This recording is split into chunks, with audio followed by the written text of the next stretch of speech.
அளவற்ற செல்வச் செழிப்போடு வீற்றிருந்த வீரக் கடல் அணிந்த சூரபத்மனின் முன் சென்று பகைவரால் வெல்ல முடியாத வீரராகிய வீரவாகுத் தேவர் விடலை பருவமுடைய தன் உண்மை உருவத்தை யாவரும் காணக் காட்டி நின்றார்.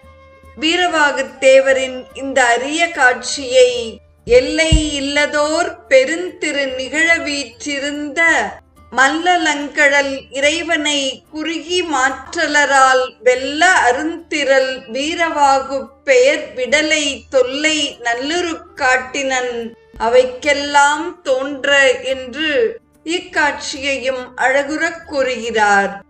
மேருவை வில்லாக வளைத்த சிவபெருமான் அருளிய வெற்றிவேல் பெருமான் புதல்வனின் தூதுவன் என்று சூரனிடம் கூறிய வீரவாகுத் தேவர் தான் சூரனை விட தாழ்வான இடத்தில் நிற்றல் ஆறுமுகனின் பெருமைக்கு இழுக்காகும் என்று மனத்தில் நினைத்தார்.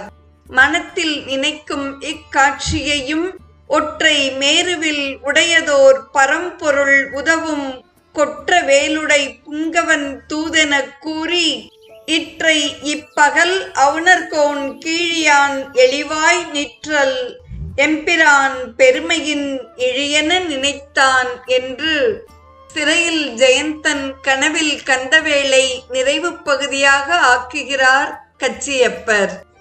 தொடரவிருப்பது அரியணை